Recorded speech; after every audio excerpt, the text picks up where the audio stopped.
live with a lot more brain-heart coherence. So the more that you slow down and you practice meditation and you take moments in stillness, the more you begin to love that feeling of really being in alignment, of being aware of subconscious thoughts that are arising, of being really intuitive with your body and what it's needing. The more that you're appreciating the vitality and the feeling of natural energy, not needing caffeine or not needing external negative stimuli to create a fire, but actually feeling a natural flow and energy cycle within your body and wanting more of that.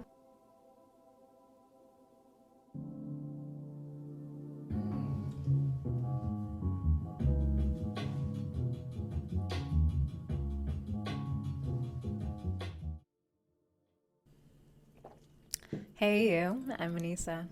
Today's video is for anyone who is interested in slowing down and living with less stress, living in a more conscious way, in a more mindful way, who's really interested in stepping back so that they can look forward and project themselves forward with more fieriness when it makes sense, rather than pushing and pushing from a place of lack or a place of exhaust, as many of us do.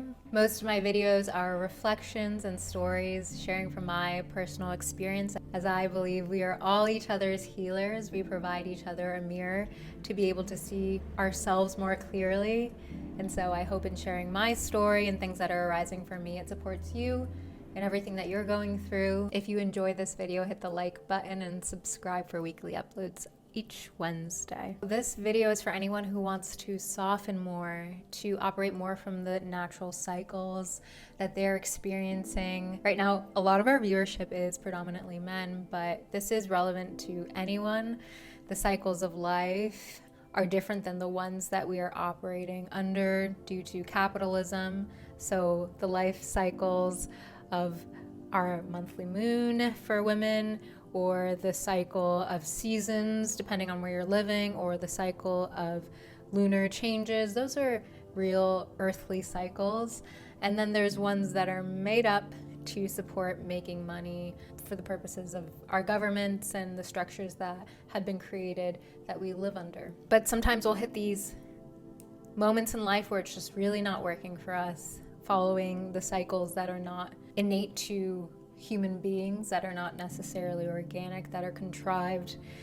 And we'll be faced with them maybe by hitting huge burnout, by hitting a health crisis, by having life literally just disorient us and us not being able to operate under that weight of functioning. Maybe something happened to a family member, or you have to suddenly adapt your lifestyle to be more alternative, and you realize I'm not able to jump back into the way and the rhythms of working 9 to 5s or the structures that you are historically accustomed to. I thought I would feel a continuous fieriness and that would be propelling me through the life, but as I've gotten older, I've learned and recognized that that fieriness was coming from pain. More often, it was coming as a sense of lack or unworthiness. It was coming from the desire to prove myself, or a whole other number of reasons. But oftentimes, when people are intensely working on empty and they're operating from the ego, it is potentially sustainable, but it has huge health ramifications. It's usually creating a lot of harm into the world unconsciously. It comes with a lot of bulldozing. If you're on this channel, I assume that you don't want to be functioning in that way. We have been on the receiving end of people who function that way, and you're interested in embodying something different as a leader, as a parent, as a role model to others. And so I welcome you here. Thank you for your conscious dedication to operating in ways that are maybe not traditional or aren't pedestaled, but are also really powerful and come from a deep sense of inner power. For today's video, I kind of want to start with my writing and sharing that, and then I'll get into how this topic was relevant to me and takeaways for those who are interested in softening and continuing down that journey. Another sip. Soften and let the sun support you is the affirmation of the day.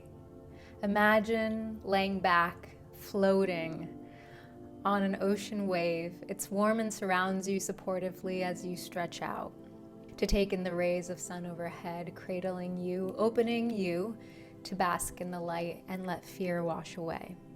A friend and I spoke about this feeling. She had a recent trip to Mallorca and I last year in Puerto Rico. A friend sold everything that she visited and moved there to have it every day. She was deeply fulfilled. We wondered if we could have a life like that. On the flip side, I sat across from a legend who said, "I forgot to make a life." It echoed in my heart days later. She's the queen of New York, the wild, untamed guy's girl, tough guy, fiery performer, comedian, and she has life ahead of her, but all she saw was the mourning of the one that she's lost. Some people are so beautiful, and there is a tragic quality in their inability to see it. I looked at her and women like her as a North Star in my teens, their brash way of existence and their hard exterior worn with pride, sharp thorns on the stems of their roses to protect their petals and softer sides. But they too might have wished they didn't have to be so cutting, so spiked for protection. It saved them a lot of abuse, I'm sure. It made them safer, but psychologically wounded them regardless. When asked if she wished to play something outside of her typecast in acting of odd grunge roles, she admitted to just be a woman. Another pang in my heart, to be soft, to just be the flower.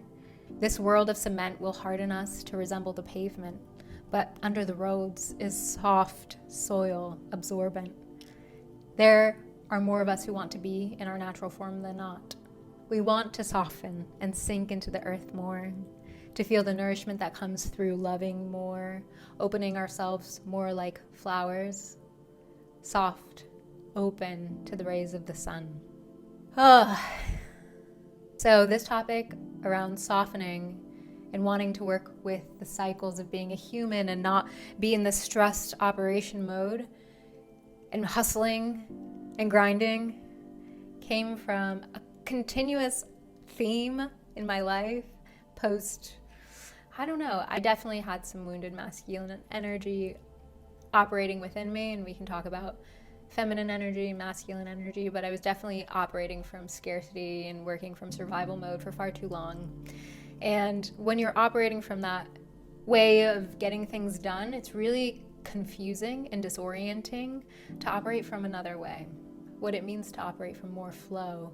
Because sometimes that desire to operate from the unhealthier, not enoughness way just arises. It's just so much easier to go to a negative thought, to be like, I need to make more money. Something externally to validate my reason for doubling down, rather than, oh, I'm coming from a place of inspiration. I'm doing it from a place of love.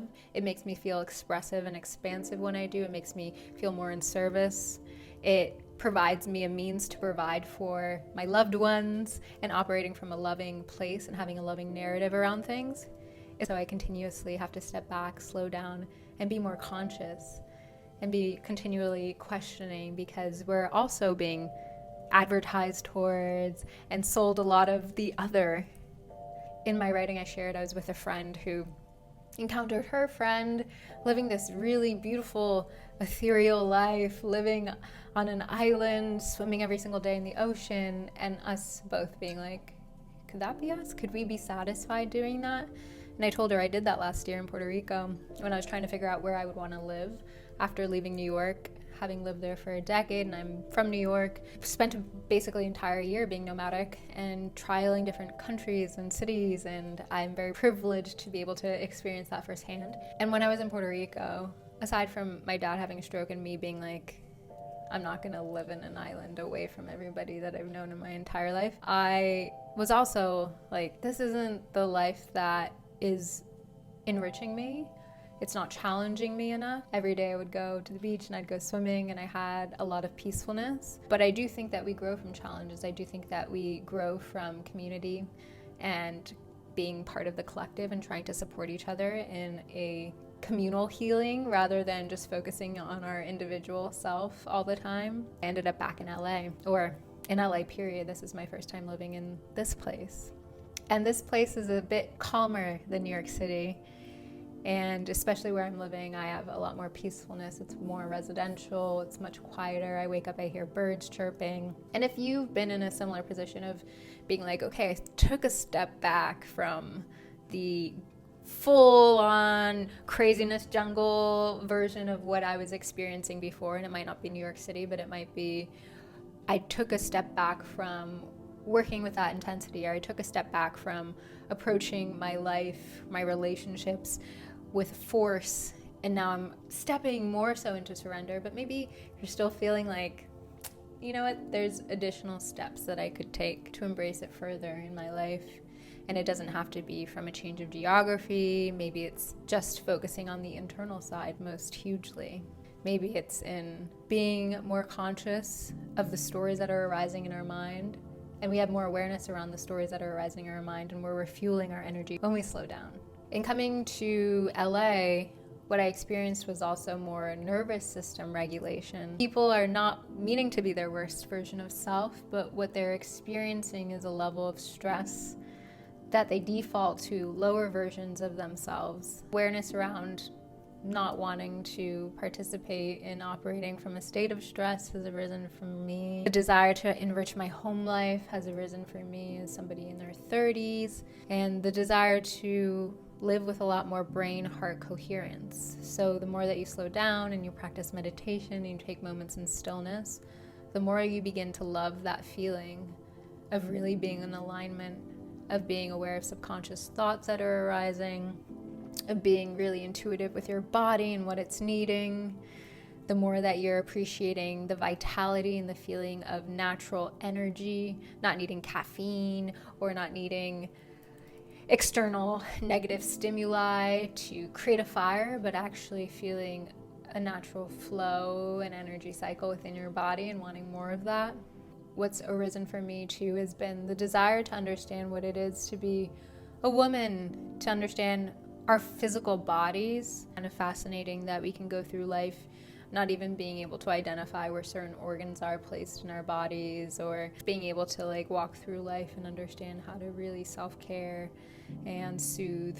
A lot of a pull to explore the inner world more deeply. Many of us have more opportunities than we know to deprioritize some of the hecticness in our life and deprioritize things that are not really giving to us, so that we can have a bit more spaciousness, and making peace with the discomfort of having more openness and spaciousness, understanding that that time is really valuable, similar to sitting in a meditation. To have just moments in your day of stillness is wonderful, when you don't have to be in the mental place of being like, from this I'm going to do this, and then after this I'm going to do this, and have the entire week kind of planned out and plotted, and having every single moment of your day calendared, being a little bit more in the unknown, being willing to also shift things around, actually just have more empty time where I get to intuitively tune into my body and say, what would you like to do? Would you like to sit here and meditate? Would you like to sit outside? Would you like to take a walk? You're needing something and I'm not sure what it is, but you let me know. And having conversations with our own bodies is so powerful. I'm always an advocate of meditation, but I do think that the desire to have slowness in our life can be slotted in more regularly than just 20 minutes of meditation in the morning or an hour in the evening. It can be in these everyday moments. Might even be in not listening to podcasts and music constantly, because I catch myself even doing that. Constant consumption of information. And I do love that I have a voracious desire for new information, but it's also really important to understand what information is coming through us, because we all carry so much wisdom. We all are endless in the amount of information that we consumed in this lifetime. Think of when you started learning about the world, and think about how much is stored within you that might be not in your frontal lobe anymore, but how could you bring it forward? There might be topics that come forward that you would like to explore more deeply. Myself, with the brain-heart coherence, I even became more aware that how could I have even dated healthily in the past? I mean, I managed to in my later 20s, but Without that level of nervous system regulation and feeling of safety and feeling of peacefulness, it's really hard to be emotionally available. It's amazing to me because I think I have the ability to sit in discomfort in a way that I probably didn't have historically, and therefore was more attracted to familiar patterns that weren't serving me and supporting my well-being. And we can do many other episodes on love and dating and relationships. If you're interested in hearing more of those types of videos, definitely let me know in the comments. Talking more transparently around healthy love and being the embodiment of love. So we'll end on that. One of the biggest discoveries that you find in being in your own company, in slowing down, is that all of the things that you are seeking, that you thought that you would get externally, are also existent within you. So the deepest love that you could ever feel, the most powerful love, actually is not the one that's marketed as this partner shows up. It's in you. Partner might support a safe place for you to express that love and be that love and share that love, but it's also radiating from within you. And I wish for you to feel the love that you are, to feel the radiant human being, curious, powerful force of nature that you are, that you came to this earth to be, rather than live under the survival mode, just trying to get by, I'm going to be a cog structure that we've often been kind of forced on a treadmill to operate within and never be able to escape. So I hope, and I imagine if you've got to this channel, that you've liberated yourself to whatever degree. And I appreciate you being here. Sending you so much love in this week ahead, wishing you so much more softening and slowing down and stillness in the week ahead. And I'm sending you so much love.